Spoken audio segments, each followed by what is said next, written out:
ya estamos en vivo en Face. Ah, ok. Saludos a todos. ¿Qué tal están? ¿Qué A tal todos y está a todas. todo? Gracias por estar aquí. Nos acompaña Karina Guidi, una actriz mexicana de mucho impacto y de mucha relevancia. Y Karina, me encantaría que tú nos contaras un poquito de tu trayectoria en el cine, en México, y nos cuentes un poquito de lo que has hecho y un poquito de ti. Pues te cuento, Bessie, les cuento a todos los que nos acompañen que yo comencé mi carrera con formación teatral. Empecé siendo actriz de teatro y luego empecé a dar el paso al cine y a la televisión. Afortunadamente he podido tener una relación larga en todos esos medios laborales, que es una gran ventaja que tiene nuestro oficio, que a diferencia de los deportistas y de los bailarines y bailarinas, nosotros podemos hacer este trabajo hasta el día último de nuestra vida, si se puede. Y no sé si soltarles nombres porque pues son gente de acá con la que he trabajado y probablemente no, bueno, tal vez el nombre Diego Luna sí trascienda. Yo estuve en su primer película, en su ópera prima que se llamó Abel. He hecho alrededor de 10, 12 películas, he protagonizado 5. En teatro, pues es una trayectoria larga y divertida y me siento muy privilegiada y muy agradecida por el trabajo que tengo. Después de haberme iniciado como actriz, empecé a explorar la dramaturgia y luego la docencia y luego la música. Y bueno, me dejo ir en donde se me reciba lo que tenga que ver con las artes escénicas y los medios audiovisuales y la música. eh, es lo que está relacionado con mi carrera hasta ahora. Y como muchos de ustedes y como mucha gente en el mundo, pues en esta pausa obligada que tiene su parte de bendición y tiene su parte de preocupación, con una economía detenida y con mucha incertidumbre con respecto a qué es lo que va a pasar, primero con la salud de todos, qué es lo que va a pasar y cómo vamos a retomar las actividades laborales, cómo y cuándo las vamos a retomar. No sé en qué momento de la pandemia estén en Honduras. Acá estamos, por lo que yo entiendo, en el pleno, en la cresta, en el pico de contagios y es donde más guardados tenemos que estar, aunque de alguna forma también podemos visibilizar la luz al final del túnel y cómo vamos a salir de ese túnel, cómo es que vamos a retomar las actividades. Hay algunos protocolos, ha habido cambios en los apoyos gubernamentales, pero si quieren de eso hablaremos un poquito más tarde. Sí.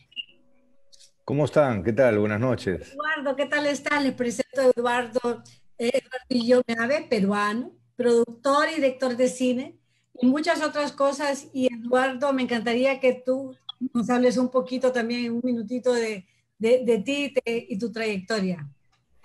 Bueno, tengo algunos años en este menester. Empecé muy joven en esta profesión, haciendo documentales, después hice mucha publicidad, hasta ahora hago a veces publicidad, pero en realidad creo que mi pasión es el cine, es el trabajar historias. Trabajé mucho. También hice mucha televisión en cuanto a miniseries, telenovelas. Y bueno, me fui formando y en los últimos años he podido realizar el sueño de hacer películas ya producidas con historias que me interesaron y he tenido esa suerte de poder hacerlas, exhibirlas y bueno, y ahora nos encontramos en esta cosa rara que estamos pasando, sufriendo, pero yo creo que vamos a salir, estoy optimista, ¿no? Que esto va a pasar de todas maneras, ¿no? Así es, sí, gracias Eduardo, esa es nuestra esperanza. Tenemos también con nosotros a Alejandro Díaz, nuestro orgullo patrio. Estoy contenta que haya accedido a estar con nosotros también. Y Alejandro, yo creo que aquí con la audiencia local no necesitas mucha introducción, pero sí me gustaría que hablaras un poco de ti también y de tu trayectoria, aciertos y desaciertos en el cine en Honduras. Gracias, Bessie, saludos a todos, saludos a Karina, mucho gusto, a mi hermano Eduardo Guillot, no sé si ya mi otro hermano Mateo se conectó, no sé si estará conectado todavía, algo pasó ahí con el link que no podíamos entrar, pero ya estamos acá. Bueno, me imagino que estamos hablando un poquito de introducción, de presentarnos quiénes somos, ¿no? Sí, sí. Bueno, mi nombre es Alejandro Irías, soy director y productor de cine. Hemos hecho, como dice Eduardo, prácticamente que toda la vida, más que nada, publicidad, tratando de hacer cine en economías tan endebles como las nuestras, no es cosa fácil, ¿verdad? Primero hay que llevar el pan a la mesa y después ver cómo se hace para hacer lo que a uno le gusta, el sueño que uno tiene. Y bueno, nada, hemos empezado prácticamente los últimos 6 años, hemos hecho cortometrajes, documentales, ya más tirando al lado ficción. Estábamos preparando una película para rodar ahorita en mayo, estaríamos en rodaje ahorita. Lastimosamente, pues, el COVID nos lo detuvo. Y bueno, nada, aquí contento de estar con todos ustedes y listo para platicar. Sí, fíjate que de eso queremos hablar un poco. Nosotros sabemos que el impacto que ha tenido en el cine, el COVID ha tenido un impacto en todas las industrias, ¿no? Pero sobre todo en la industria del gig ha sido algo devastador.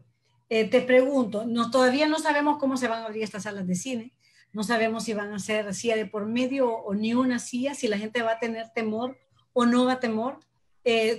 ¿Cómo ven que sea este reinicio? ¿Cómo será? ¿Qué nos imaginamos en este momento con la poca información que tenemos sobre esta condición? ¿Cómo será la reapertura del cine como tal? ¿Será que podemos volver a las salas de cine o eso es algo que quedó atrás y vamos a tener que aprender a ver nuestras pelis de otra manera? Bueno, yo no sé si te escucho, Karina, me gustaría saber, veo a Karina, perdón. Aquí estoy, Eduardo. Había silenciado el micrófono para no interrumpir. Aquí estoy. Ya. Hola. Hola, ¿qué Hola, tal? Alejandro. Yo prefiero que siempre le doy Las damas primero. Las damas primero, ¿no? Me gustaría que me cuentes un poco, no tuve la oportunidad de escuchar tu introducción, tú también eres productora, directora, no. Yo soy actriz de teatro, de cine y de televisión. Qué bien. No estoy directamente involucrada con la producción de las películas.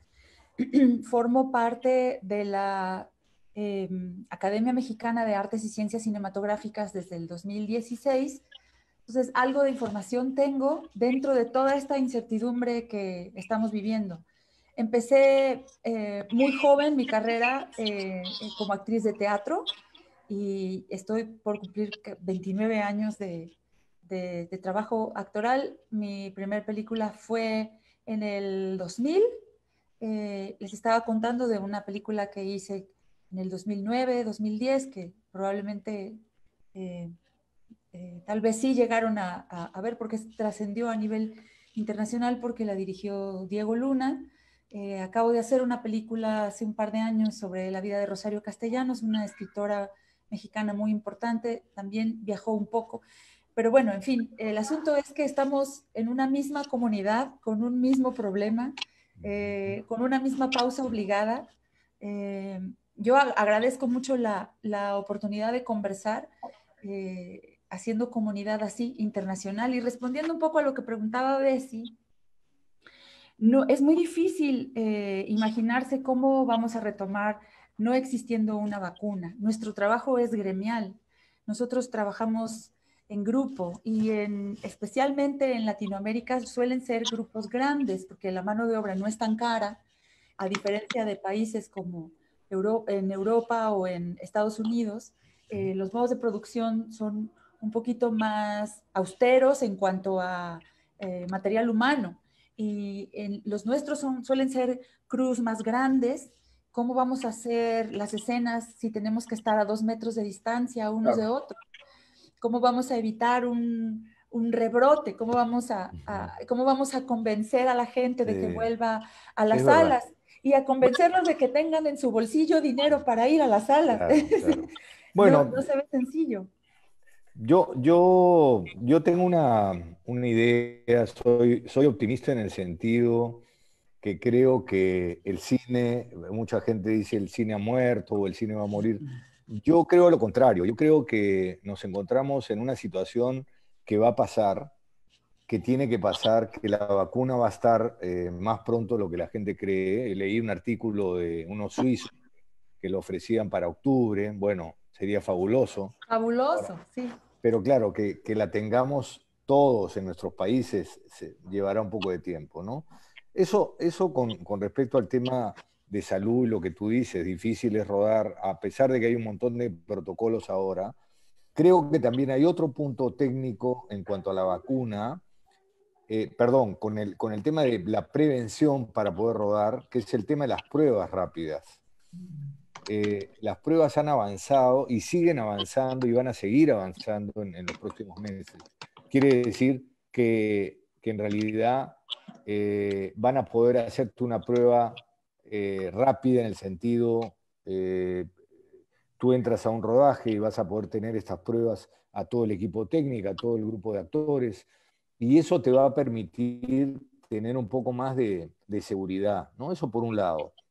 Por otro lado, también yo creo que los tratamientos que están dando ahora con el COVID, conociendo un poco más qué es lo que tienes que hacer en el tratamiento, es algo también importante, ¿no? Yo lo estoy viendo aquí en Perú, a pesar de que Perú empezó muy pronto y bueno, tenemos un sistema de salud muy malo, porque a través de los años el tema de la corrupción ha hecho que no se implemente el tema de salud como en otros países, ¿no? Pero eso es con el tema de salud. Ahora, yo creo que yo el otro día llamé a un amigo justamente muy preocupado con el tema de lo que es el tema de volver a la sala. Los exhibidores están muy interesados en volver rápidamente. Claro. Yo creo que deberíamos esperar un poco para que todas estas cosas que dije antes se den. O sea, por un lado, el tema de encontrar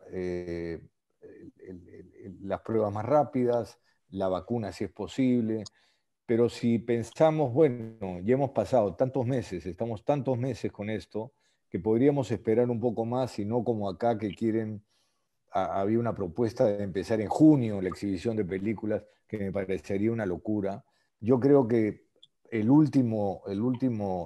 últimos 4 meses de este año podrían ser, a partir de quizás de septiembre, octubre, podría ser un buen momento para empezar a exhibir películas y tendríamos mejores protocolos, ¿no? Obviamente no llenaríamos una sala y creo que eso poco a poco va a dar ese impulso, ¿no?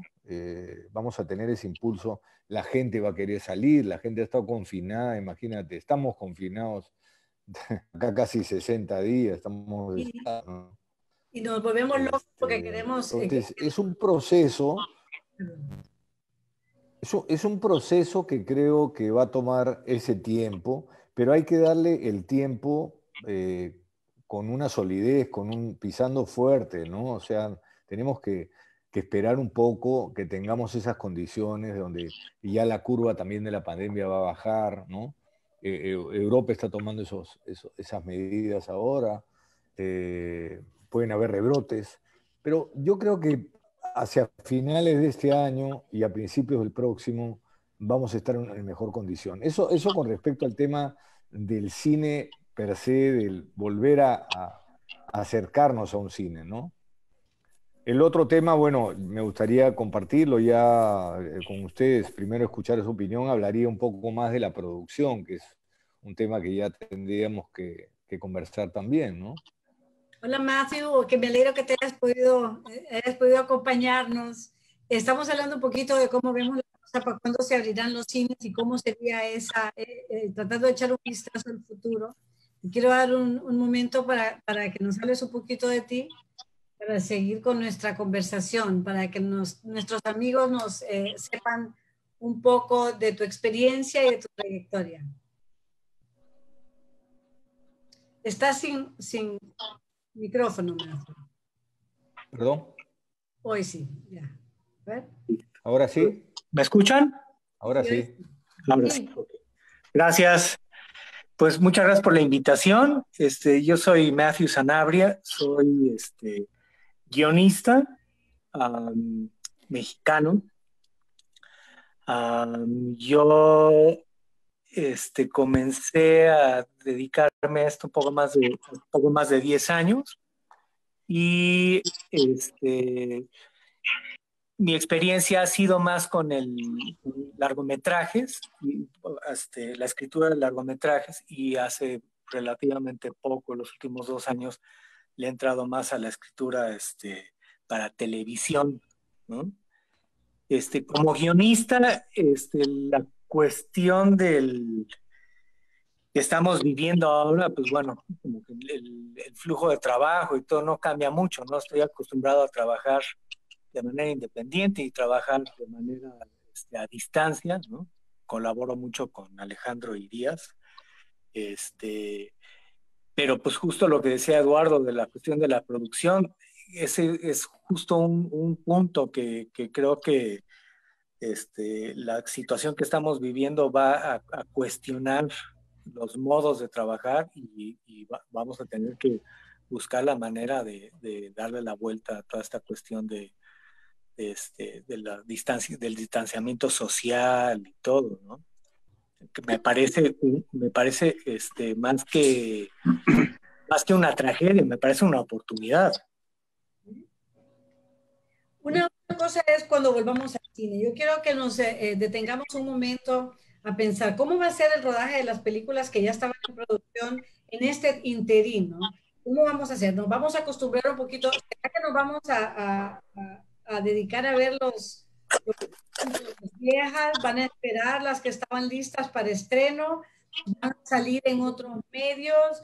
¿Cómo creen ustedes que va a ser este desarrollo de estas películas que ya estaban por presentarse? Antes de conversar, porque después quiero que conversemos un poco, en que mientras abren los salones de cine, ¿qué ven ustedes que podemos hacer en las plataformas existentes, ¿no? Alejandro, bueno, te pregunto a ti primero. Ok, bueno, yo creo que voy a hacer una recapitulación un poquito para entrar en ese tema sobre de volver o no volver a las salas de cine. Yo creo que el cine definitivamente no va a morir como las salas de cine.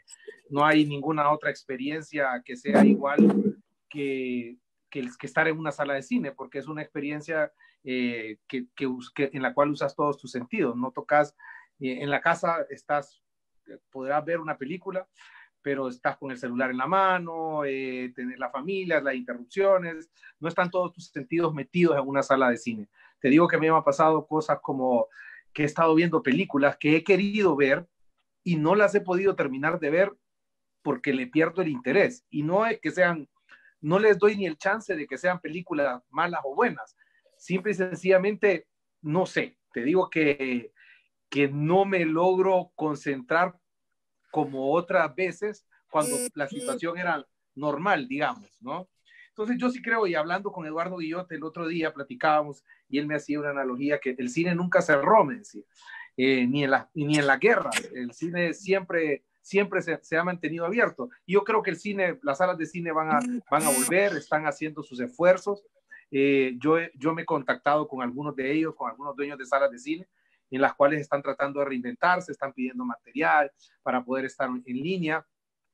Y también hablaba con otro amigo productor, con Matthew Kodak, y pues llegábamos a ese acuerdo también de decir, al revés, nosotros ahorita lo que tenemos que hacer es apoyar a las salas de cine como productores, ¿verdad? Para que las salas de cine que nos han dado tanto puedan mantenerse. Ya muchas cadenas se han declarado en bancarrota en los Estados Unidos y seguramente si esto continúa de esa forma, seguramente aquí puede llegar a suceder.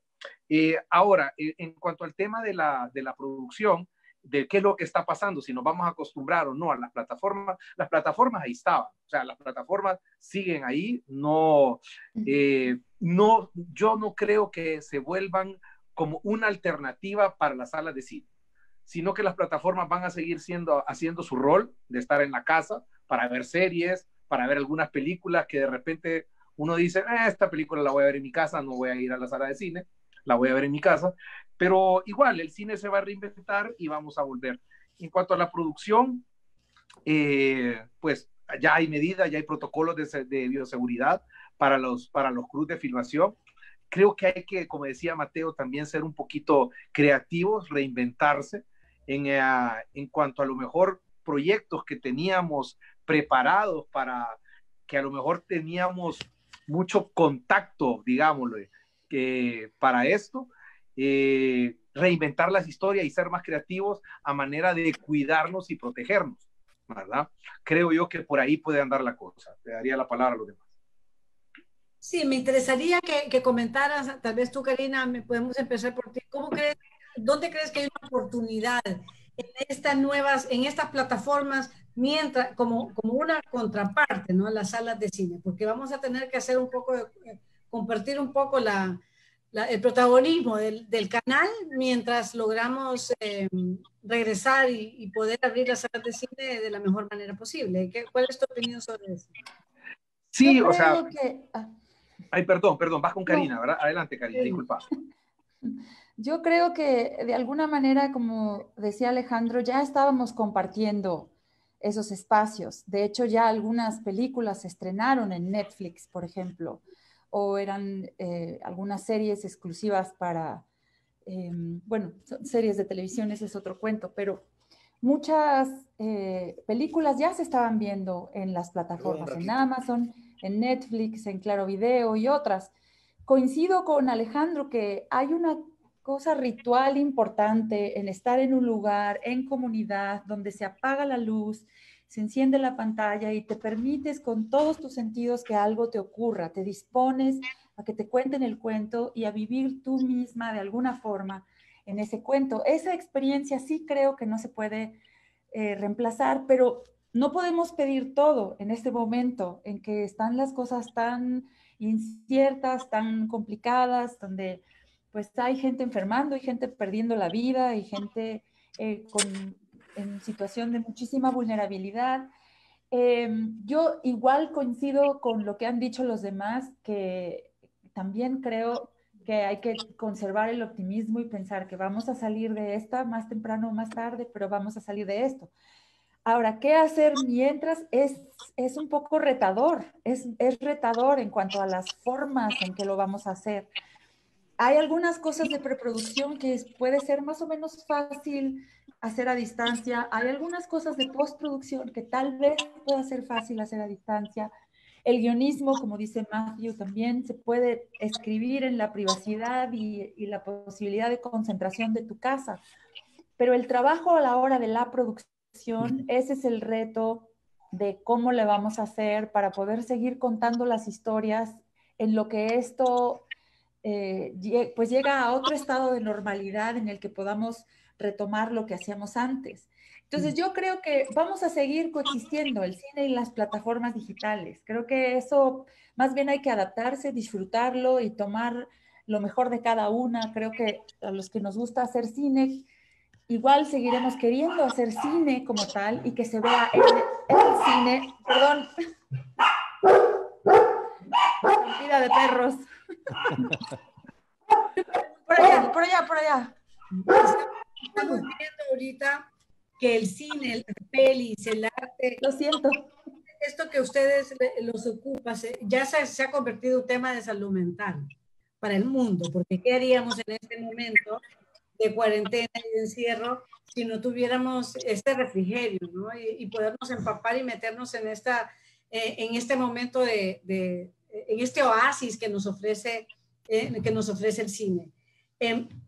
A los guionistas, sobre todo, les pregunto, ¿cómo creen que ustedes que va a cambiar, si va a cambiar de alguna manera, lo que estamos escribiendo para la audiencia, con una audiencia que está en cierto grado de fragilidad, ¿no? Y de vulnerabilidad emocional, porque nos tienen en esta crisis, este tipo de psicosis, crisis tan dura, ¿no? Para la gran mayoría. ¿Ven ustedes que hay un cambio, alguna evolución o una tendencia en cuanto a lo que estamos escribiendo?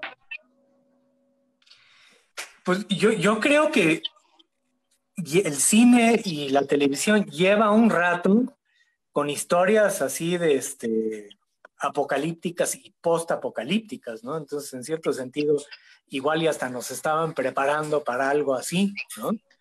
Yo creo que va a ser un tema que va a continuar ahí, ¿no? O sea, va a despertar el interés de mucha más gente que ya consumía este tipo de contenidos, ¿no? Pero yo creo que es un tema que va a dar mucho de dónde contar, ¿no? Porque ya es algo que vivimos, ¿no? Quizá llega Godzilla, pues a mí no me importa, ¿no? Pero pues ya se está muriendo gente que conocemos y todo por un virus, ¿no? Bueno, es verdad, es verdad. Bueno, mucha gente dice, y creo que mucha gente va a aprovecharse de esta experiencia que estamos viviendo para desarrollar historias que tengan que ver con este momento único en la historia. En realidad, nosotros no hemos vivido y nuestros padres ni abuelos creo que han vivido, salvo quizás algunos bisabuelos en la epidemia de la gripe española, podría ser, ¿no? Perdón. Sí, sí, sí. Hablemos un No poco de sé la si... distribución. ¿Cómo vamos ahora sí que se han suspendido los festivales? ¿Cómo ven ustedes que vamos a distribuir las películas? ¿Cómo las vamos a promover para que lleguen un poco a esos compradores que las distribuyen masivamente? Bueno, ojo, que los festivales no se han suspendido, Sí, ¿eh? siguen. Los festivales siguen, las plataformas en línea, los festivales tenían sus plataformas en línea desde hace mucho tiempo, ¿verdad? Y ellos continúan, los festivales continúan, no tiene por qué parar su proceso por decirte, porque el proceso de selección de ellos siempre ha sido en línea, ellos siempre han trabajado de esa forma, y entonces eso no se detiene, los festivales no se detienen, y de hecho, lo más que, por decirte, en mi caso en especial, hemos estado invitados a 2 festivales en Nueva York y obviamente se han postergado por la pandemia, no se han cancelado. O sea, porque si vos ves incluso en Estados Unidos, ya la economía está a punto de abrir las puertas y no es que ya está del todo abierta. Y creo que todos los países vamos hacia eso, porque vamos hacia una responsabilidad. Porque si no nos mata el COVID, nos va a matar el hambre, ¿no? Y entonces lo que tenemos que hacer es tomar nuestra responsabilidad. Los gobiernos no pueden mantener a la población en sus casas por mucho tiempo, ¿verdad? Exacto. Porque va a haber una explosión social, ya hay en muchos países, de hecho, y protestas y todo eso. Entonces, todo va a ser con medidas de bioseguridad, al igual que la producción, al asistir a un festival, todo cae en uno mismo, en la responsabilidad de uno mismo, de cuidar a su familia, de cuidarte a vos mismo. Y en cuanto al tema de la distribución, fíjate que hay algo que me ha llamado el interés del COVID-19, y es que nosotros los generadores de contenido normalmente hemos estado detrás de los distribuidores, ¿no? Y a mí, por lo menos, no sé, Eduardo, si te ha pasado, Mateo, que los distribuidores nos están contactando, ¿verdad? Porque necesitan contenido, porque saben qué va a pasar la pandemia.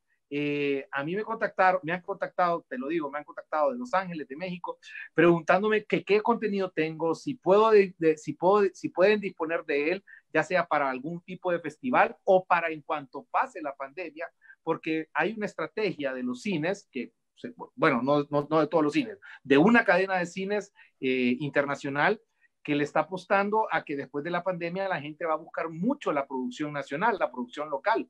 Ese es un punto muy interesante, Alejandro. Sí. Me parece que yo creo que no solamente se va a buscar mucha producción nacional, sino que hay un vacío en este momento de producción. O sea, va a haber un hueco, y ese hueco, hablando con distribuidores, los grandes estudios ya están postergando sus estrenos para el próximo año. Por lo tanto, si la maquinaria no es tan rápida, y quizás nosotros podemos aprovechar, estoy hablando de nosotros latinoamericanos, ¿no? Podemos aprovechar de hacer nuestras historias, y yo creo que el público también va a poder va a poder estar más interesado en una producción nacional.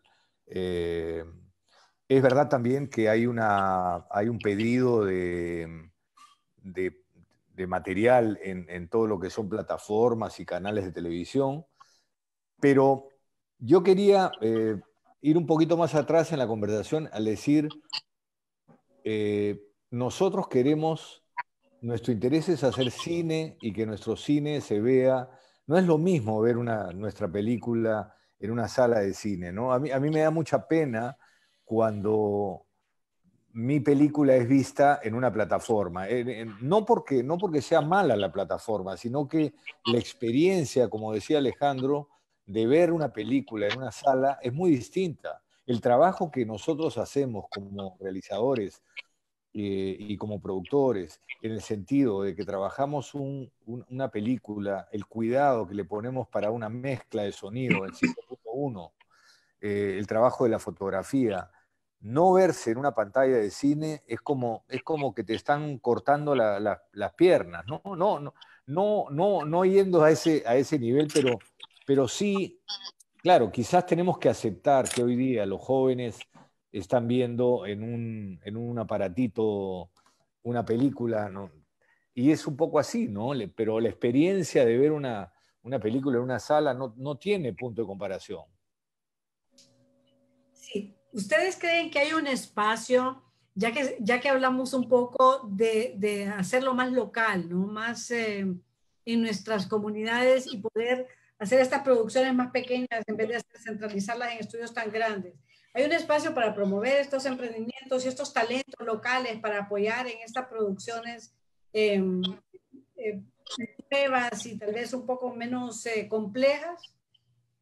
¿Creen ustedes que hay espacio para la producción de ecosistemas locales que tal vez estén incipientes en este momento? Por ejemplo, Alejandro, me encantaría que tú opinaras cómo ves el ecosistema en Honduras. Bueno, fíjate que justamente hoy teníamos una charla con Mateo y hablábamos de cómo producir contenido en el cual se adapte a la situación, en la cual no tengas necesidad de un crew gigantesco, ¿verdad? No tengas tal vez buscar historias, guiones en los cuales no, por ejemplo, no te obliguen a la producción a hacer demasiados movimientos de locaciones, ¿verdad? Porque todo eso en este momento, y me refiero, ¿por qué? Porque si queremos utilizar esa ventana de la que habla Eduardo, ¿verdad? Tenemos que producir pronto, porque es como una oportunidad, como decía Mateo también. O sea, dentro de la crisis salen las oportunidades. Entonces, todos los grandes estudios, yo creo que escuché que Disney, por ejemplo, Mulan lo había tirado para diciembre, por darte un ejemplo, ¿no? Pero no sé si ya lo tiraron para más allá, ¿verdad? Inclusive los estudios también, porque ¿qué le costaría a Disney tirar sus películas en la plataforma de Disney que tienen ahorita? No lo hacen porque primero que nada creo que se lo deben a los cines, y dos, pues la plataforma de negocio que tienen las salas de cine sigue siendo muy importante, ¿no? Es una cadena completa. Eso es verdad. Pero entonces tratando de amarrar un poquito de todo lo que hemos platicado en ese sentido, en Honduras, lo que yo pienso en nuestro caso, que debemos de pensar en historias que podamos realizar, que sean fáciles de realizar, ¿verdad? Como te digo, no con muchas complicaciones de producción, pero siempre, lo que he dicho, siempre, y los que nos dedicamos a esto sabemos esto, que mientras la historia sea buena, no importa, claro, obviamente manteniendo por lo menos un nivel estándar de calidad de producción, ¿no? Pero siempre y cuando la historia sea buena, que tengas unos buenos actores y que tengas un guión bien hecho, bien formado, bien trabajado, puedes depender de otras cosas y hacer esa historia. Entonces, aprovechar ese gap que existe. Por darte un ejemplo, si dijéramos que en un mes, 2 meses, se van a abrir, ya vamos a estar más o menos con la economía medio abierta, digamos, que va a estar abierta la economía.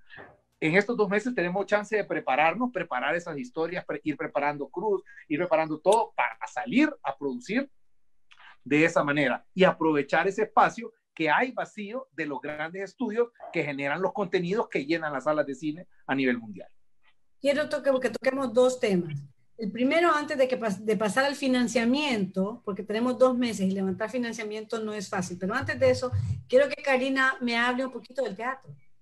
¿Cómo ves tú las tablas, no? Porque bueno, estamos conversando del cine, que es un espacio muy particular, pero el teatro es otro, que es otra experiencia que es incomparable y no es transmitible, no tiene una plataforma, no sé, es así que no se puede llevar a casa. ¿Cómo ves tú las tablas en este momento? Pues mira, antes, si me permites, quisiera complementar desde la perspectiva de México lo que estaba contando ahorita Alejandro con respecto a esto de retomar y las formas de trabajo que tenemos enfrente. Acá lo que se supone que va a pasar con la información que tenemos hasta ahora es que no se van a reabrir las preproducciones hasta por ahí de principios o mediados de agosto. El asunto es que primero tendrían que terminarse las producciones que estaban en marcha. Acá en el país se detuvieron 50 y tantas producciones que estaban en preproducción y estaban rodando. Esto sin contar las que estaban en postproducción y las animaciones. Entonces, esa es la primera camada de películas y de proyectos audiovisuales que tendría que salir. Ya no va a haber tiempo de modificar, digamos, las historias, pero conservar la médula de la historia, como decía Alejandro, y encontrar la forma de narrarla sin ponernos en riesgo por el COVID y andarnos contagiando. Entonces, antes incluso de pensar en nuevas historias que se adapten a esta forma de producción, hay que sacar todas las que se quedaron rezagadas. En España creo que son alrededor de 300, aquí no debe andar muy lejos el número, pero contadas en preproducción y ya rodando eran más de 50. En cuanto al teatro, pues acabo de tener hace poco la triste noticia de que es probable que tampoco podamos retomar sino hasta finales de año. Igual hay que mantener, como decía Eduardo desde el principio, un impulso hacia la fluidez y la paciencia y la esperanza. Y claro que han habido ejercicios que se hacen desde casa y con la computadora y con el teléfono inteligente para tratar de llenar el vacío. Lo mismo que decía con el cine, hay algo además todavía más democrático en cuanto al teatro, porque estamos todos ahí en el mismo nivel y todos en presencia, que ocurre cuando se baja la luz y nos reunimos en grupo a ver el espectáculo. Entonces, estoy un poco en una desgracia porque yo no puedo hacer mi trabajo yo sola en mi casa, necesito de gremio, necesito de grupo, Claro. necesito reunirme para hacerlo. Claro, Entonces, claro.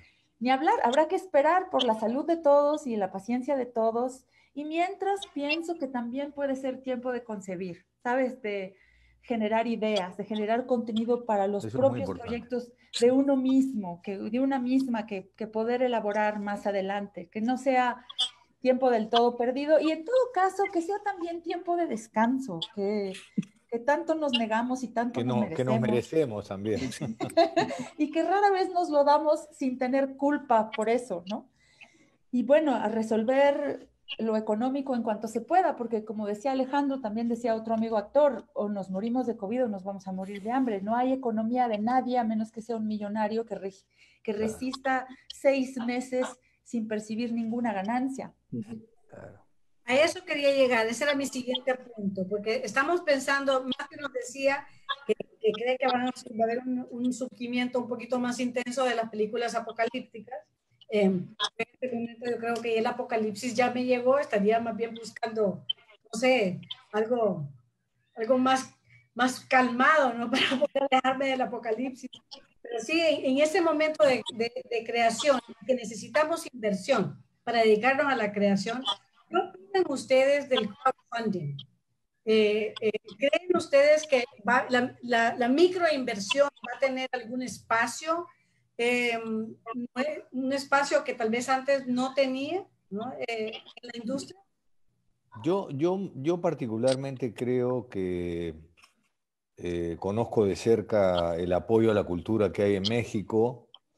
En el Perú se está haciendo mucho apoyando a la cultura, pero todavía es muy incipiente. Pero veo por ahí unas ganas de tratar de apoyar lo que nosotros llamamos cultura, que tiene que ver con el teatro, con la escritura, con el cine, ¿no?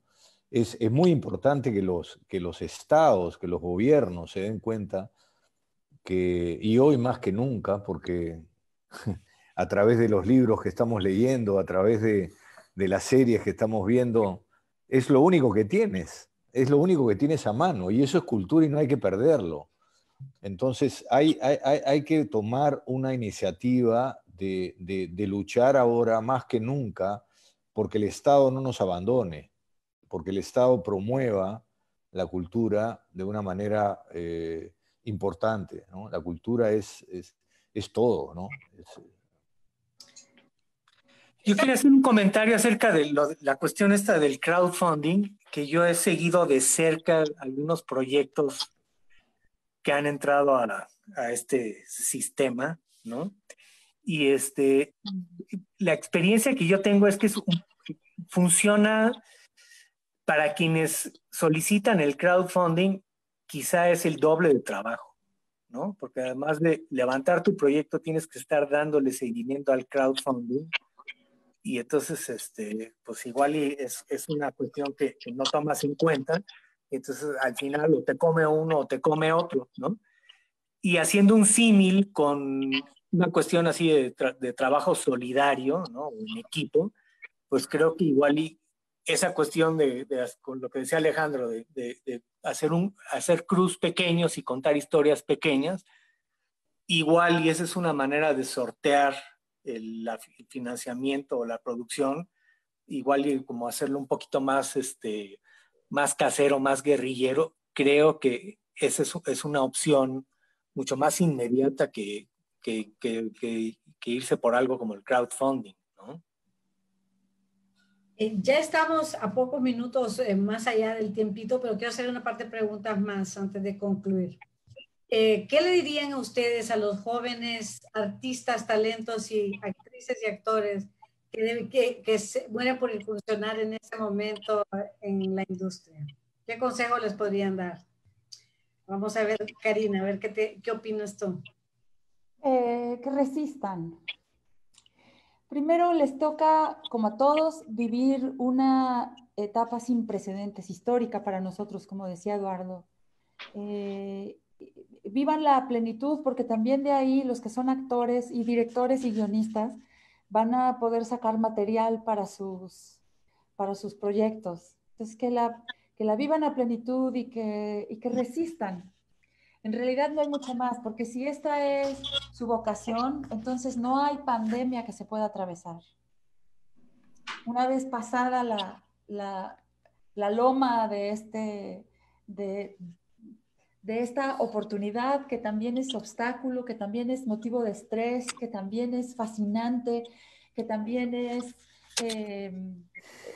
temerario y que también nos preocupa y nos paraliza y nos reconecta también con nosotros mismos, con nuestros seres queridos, con nuestro hogar, con una calma, con la naturaleza, a lo mejor quienes tengan chance de tenerla cerca.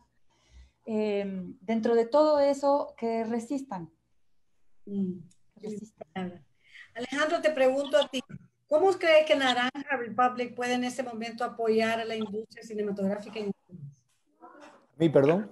¿Qué sugerencias nos darías aquí en Naranja Republic para apoyar aquí en Honduras la industria cinematográfica? Bueno, como te dije, primero para mí el tema del Ministerio de Cultura es es algo muy importante que se tome una decisión de apoyar a la cultura, de apoyar al cine, a las artes. Eso creo que es eh, algo, algo que tienen que entender, ¿no? Explicárselo de una manera.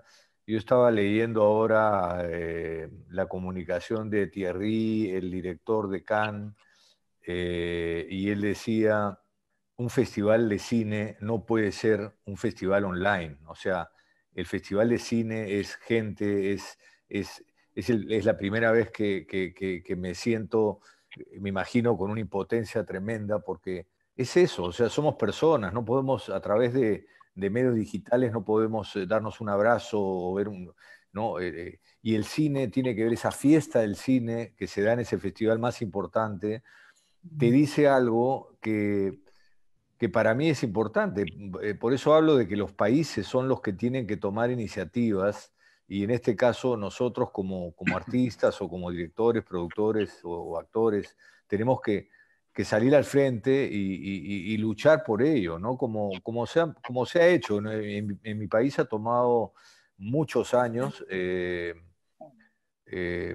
Mi maestro de cine, que fue un director peruano muy importante afuera, en el mundo, él luchó muchísimo por la ley de cine, ¿no?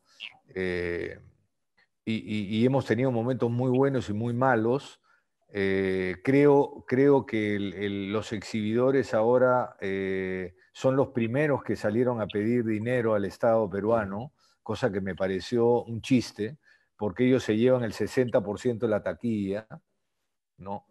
Y no tienen ningún miramiento hacia los productores nacionales. Eh, Creando en muchos casos un monopolio a la hora de exhibir las películas. Yo estrené una película el año pasado y mi distribuidor le tuve que pedir por favor que pusiera mi película en una sala porque tenía en la sala que él también distribuía, tenía como 15 funciones de Joker. Era una cosa que no lo podía creer, o sea, y no puso mi película, ¿no? Siendo mi distribuidor, pero obviamente que le va a dar una preferencia a Warner, porque Warner es Warner, ¿no? Y yo soy un productor independiente, un director, ¿no? Pero ese es el juego, ¿no? Ese es el juego, y yo creo que esa ventaja de la que hablo yo, es verdad que hay muchas películas que no se han terminado y que se van a terminar y que también se van a rodar, pero va a haber ese espacio. Yo creo que va a haber un espacio porque no se han hecho más películas. Estas películas que no se han estrenado, se van a estrenar, pero igual todo este tiempo que no se ha rodado es un tiempo muerto y ese tiempo hay que recuperarlo. Entonces, quizás en esta carrera en la que estamos y en la que yo creo que el mundo ha estado muy apurado y al final nos hemos dado cuenta que quizás no es como tenemos que actuar en la vida, ¿no? No hay esta carrera de que, no sé, no hemos llegado a ningún lado en realidad, hemos llegado a un lado para darnos cuenta de qué estamos hechos y qué es lo que verdaderamente tiene valor, ¿no? Importante. Alejandro, tengo la misma pregunta. ¿Cómo crees que podemos apoyar localmente en Honduras al cine, a la industria cinematográfica desde Naranja Republic? Bueno, quería hacer un comentario un poquito antes de eso para caer a eso. Yo sé que tu pregunta es importante para Naranja Republic, pero sobre a la gente que quiere dedicarse a esto, a la gente que sueña con esto, apoyando un poquito lo que decía Karina. Miren, ahora y sobre todo ahorita que estamos en casa, hay tanto material para estudiar, para enriquecerse, ¿verdad? Para aprender más del oficio, ¿verdad? De cine, de actuación.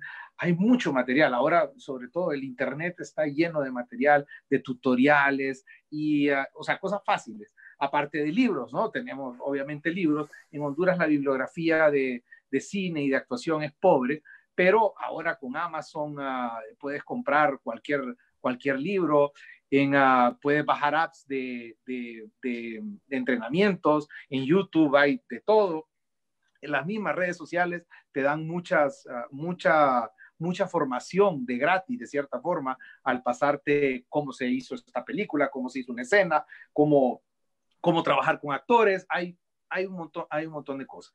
Y en cuanto al tema de Naranja Republic, a mi parecer, sí, que es una organización que apoya mucho al arte en el país, en la sección de cine, honestamente te digo, capacitaciones, lo mismo que estamos platicando, capacitaciones, ¿verdad? Que sean de acceso gratis para la gente, este tipo de cuestiones, este tipo de charlas, de tener expertos para que la gente conozca y hablar a lo mejor ya no solo de una temática así, sino que hablar de temas en específicos, técnicos, por ejemplo, tener charlas y cursos con directores de fotografía que compartan sus experiencias, con guionistas que compartan sus experiencias de cómo se trabajan, con actores hablando del método, de cómo trabajan ellos, de una experiencia en específico. Esa plataforma que Naranja Republic puede brindar, estoy seguro que será de muchísima utilidad y no cuesta mucho. Realmente lo que cuesta es platicar con la gente. La mayoría de gente estamos encerrados, ¿verdad? Estamos leyendo libros, preparándonos, viendo películas. Inclusive, te doy un ejemplo, Bessie, por ejemplo, discutir una película. O sea, desarmar una película y hablar de directores, qué sé yo, de Wim Wenders, de cualquier director que tú quieras platicar, Ingmar Bergman, de quien sea, de Eduardo Guillot, de cualquiera podemos platicar y hablar de su obra, de cómo lo ha hecho, de cómo salir adelante, superar obstáculos, porque no hay nada más enriquecedor en el cine que alguien te lo cuente de primera mano, que te lo cuente de boca, lo que sufrió, lo que vivió para hacer una película, para hacer un guión, para hacer un papel, etcétera, para producir, etcétera. Entonces creo que por ahí el papel de Naranja Republic es fundamental y lo felicito por esta iniciativa que se puede convertir en algo bastante grande esta plataforma de ustedes. Antes de pasar a darles un espacio a comentarios finales de cada uno, le quiero hacer una última pregunta específica a Karina como mujer, artista, actriz. ¿Qué consejo le das a las jóvenes, a las mujeres actrices hondureñas, desde donde estás tú y tu experiencia? Estás sin micrófono.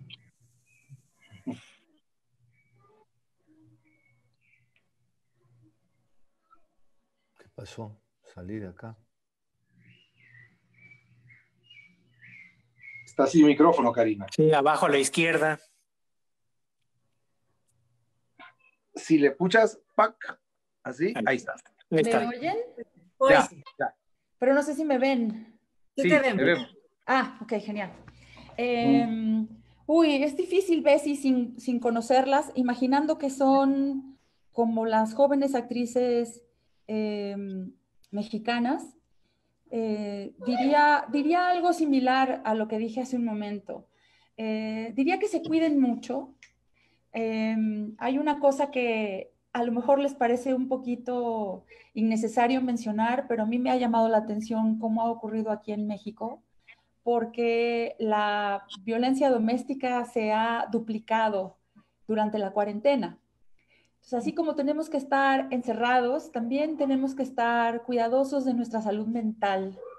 Como jóvenes actrices, entiendo que pueden tener una sensibilidad peculiar y yo lo que les sugeriría es que se cuiden, que tengan calma, que resistan, que aprovechen todos los consejos que les dio Alejandro ahorita de cómo pueden formarse, continuar formarse en línea y que confíen en que vamos a salir de esta y que ya nos encontraremos más pronto que tarde en un escenario o en un set de cine, ojalá.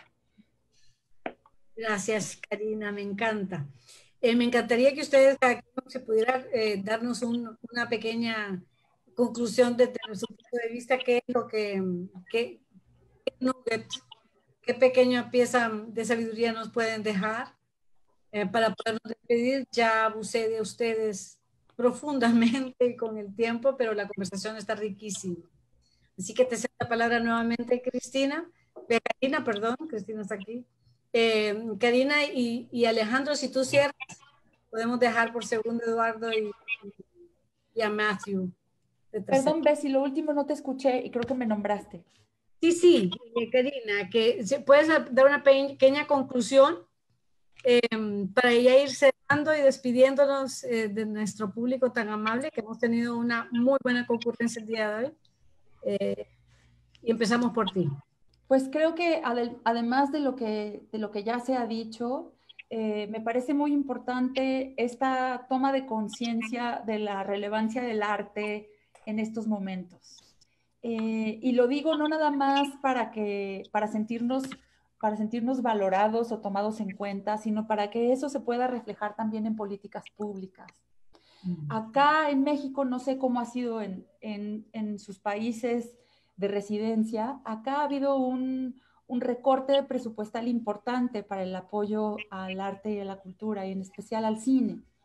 Entonces creo que por un lado esto puede ayudar, no el recorte, sino esta toma de conciencia a esa formación de públicos que siempre estamos añorando.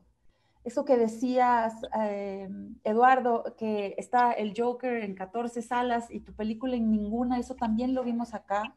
Y también es una batalla que tenemos que hacer constantemente, no solo quienes seamos miembros de alguna academia o quienes formemos parte del gremio, que sí la tenemos que hacer, pero también el público queriendo encontrarse con su cine, el cine que le da un sentido identitario, que le da pertenencia, irse a ver reflejado allí, reflejada en la pantalla. Entonces, ahí sería, mi última reflexión sería un llamado a la sociedad, a la gente que a lo mejor no tiene necesariamente una vocación o intención de dedicarse a lo que nosotros nos dedicamos, pero que sí sabe que lo puede disfrutar, que lo ha disfrutado y que lo valora, que tome en cuenta eso también en sus próximas decisiones a la hora de comprar un boleto. Gracias, Karina. Pasamos el micrófono a ti, Eduardo. No tienes que abrirlo. Está en silencio, Guillo. Tú estás en mute.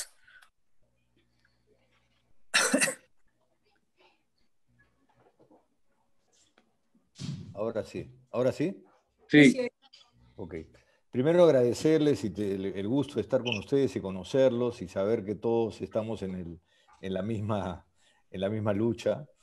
Yo en realidad, como dije al inicio, yo me siento optimista. Hay días que obviamente que también me caigo y trato de encontrar la buena noticia, ¿no? Las buenas noticias, así como leí esa noticia que me quiero agarrar de ella, esa noticia de la vacuna, que los suizos la van a sacar en octubre, me agarro de ella, porque son muy pocas las noticias, las buenas noticias, ¿no?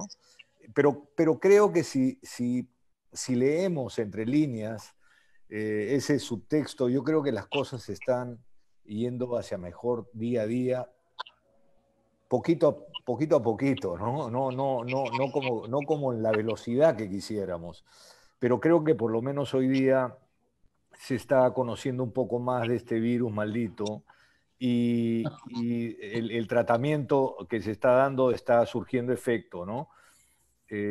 Vamos a retomar, definitivamente vamos a retomar lo nuestro y como decías tú, Karina, hay que tener un poco de paciencia y ser un poco más, entender que esto no es así de fácil, pero creo que el amor que tenemos hacia el cine, el amor que tenemos hacia esta profesión, ¿no? nos hace seguir ahí, ¿no? Estando preocupados por cómo resolver la vuelta, ¿no? La vuelta al trabajo.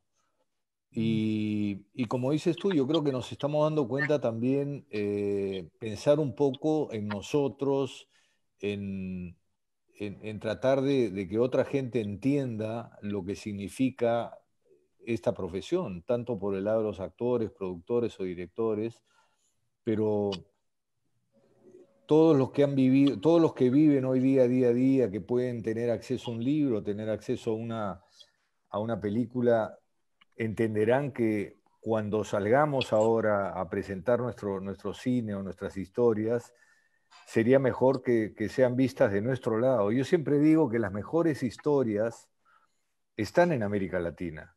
O sea, realmente tenemos historias, autores y historias maravillosas que contar. Hay que buscar un poquito, ¿no? Pero están ahí, ¿no? Y eso sería el gran cambio, ¿no? Yo creo que ese sería el gran cambio y la gran reflexión de todo esto, ¿no? Delicioso, de verdad, riquísimo. Nos das tus reflexiones finales. Tu servidor, me dijiste, ¿sí? Mateo. Mateo. Sí, es que no escuché. Pues muchas gracias por la invitación. Ha sido muy agradable charlar con ustedes, conocer por fin a Eduardo, ¿no? Algo que me queda dando vueltas en la mente es, todos comentaron que es un momento de reflexión, de estudiar, de ver cine y leer, pero también me parece que es una oportunidad para experimentar, ¿no? O sea, nunca antes la producción cinematográfica había estado tan en nuestras manos, ¿no? O sea, con un teléfono celular y con foto fija podemos contar historias, ¿no? Entonces, yo los invitaría a que le dieran una pensada a cómo puedo contar historias a partir de estas carencias, ¿no? Y quizá ahí hay un garbanzo de libra, ¿no? O sea, la única manera de contar historias es contándolas, ¿no?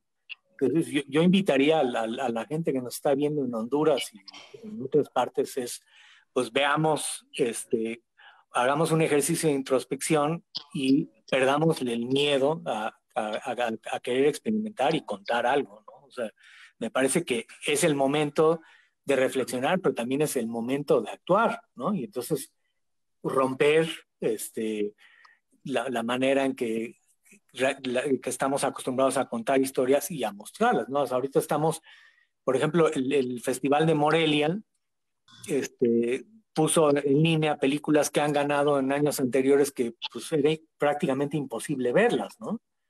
Entonces me parece como que ahorita es el momento de absorber todo eso, pero también darle salida a todo lo que nos está pasando por nuestra mente y qué mejor manera de darle un formato audiovisual, ¿no? Muy, muy buen reto. Me encanta esa propuesta. Te dejo a ti, Alejandro, te cedo el micrófono. Bueno, gracias. Bueno, igual, de nuevo, muchas gracias a Bessie, a Naranja Republic y a los panelistas que han estado el día de hoy, a Karina, Eduardo, Mateo y toda la gente que nos está acompañando. Bueno, recojo varias cosas de esta plática interesante. Recojo primero que nada que todos amamos el cine y que el cine no tiene visos, ni idea, ni ganas, ni por cerca deseos de morir. Al contrario, creo que va a resurgir revitalizado y con nuevas formas, con ideas más creativas. Y me refiero ahorita hablando de la sala de cine como per se. Las plataformas, como lo comentamos, ahí van a estar, son otra cosa, a que acompañan a la producción audiovisual, pero el cine va a estar ahí y yo creo que retomo lo que decíamos todos, lo que decía Guillot, o sea, no hay nada más satisfactorio que ver tu trabajo en una sala de cine grande con gente que a lo mejor no van a estar llenas las salas ahora por la situación, mientras no hay una vacuna, pero también tengo esperanza que no va a tardar más de 1 año y medio o 2 años, lo que sea, de tener una vacuna. Mientras tanto, tenemos que trabajar con las medidas de bioseguridad. Creo que hay que ser creativos, atrevernos, como dice Matthew también, atrevernos a hacer cosas diferentes, distintas, a usar la creatividad. Y bueno, no, nada, eso, que en donde hay crisis hay oportunidades. Está esa oportunidad también, ese gap de esa necesidad de contenido, y que los latinos tenemos esa riqueza de historias, ¿verdad? Ya me imagino todas las películas de zombies que deben de estar pensando en Estados Unidos, ¿verdad? Todas las series que vendrán, ya, como decía Matthew, no debe tardar en salir Godzilla por ahí. El fin del mundo, hemos visto Hollywood cómo nos bombardea con películas del fin del mundo y bueno, y tienen su mercado, tienen su público, a la gente le gusta, seguramente van a ver muchas de esas películas para los que les gusten, no está malo de ver de vez en cuando un popcorn flick, pero como decía Guillot, lo retomo, tenemos mucha riqueza, mucha capacidad de contar nuestras historias, pero al mismo tiempo que son nuestras historias, podemos hacerlas universales, que se identifique cualquier público de Asia, de Europa, que vea una historia latinoamericana, pero que se identifique con ella. Esa es la gran oportunidad que creo que, y sobre todo no voy a hablar de México ni de Perú, voy a hablar de Centroamérica y de Honduras, sobre todo de nuestro país, que creo que hacia allá nosotros debemos de apuntar. Si bien es cierto, tenemos una producción de cine que va poco a poco caminando, mejorando y contando cada vez mejores historias, creo que también podemos dar un paso más a contar más historias universales, que a pesar de que sean producidas en Honduras, sean aceptadas por cualquier ciudadano del mundo. Muchas gracias a ustedes. No me queda más que expresarles mi profundo agradecimiento de parte de Naranja. Le doy las gracias a la Embajada Americana por traernos a Karina. Al contrario, mil gracias a ustedes. Gracias, muchas gracias. Gracias. Tengo una lista de preguntas enormes, pero no programamos un espacio para preguntas y respuestas. Así que los convido a que repitamos la experiencia y a ver si le abrimos un poco de tiempo a la audiencia, que hemos tenido de verdad, una convocatoria muy interesante, muy rica, y a ver si repetimos la experiencia para poder darles un poquito de respuesta a todo este desahogo y estas preguntas que tengo aquí. Nuevamente les reitero mi agradecimiento, que estén guardaditos, seguros, gracias. En paz con todos ustedes, queridos, en amor y en armonía. Muchísimas gracias. Gracias a todos. Gracias.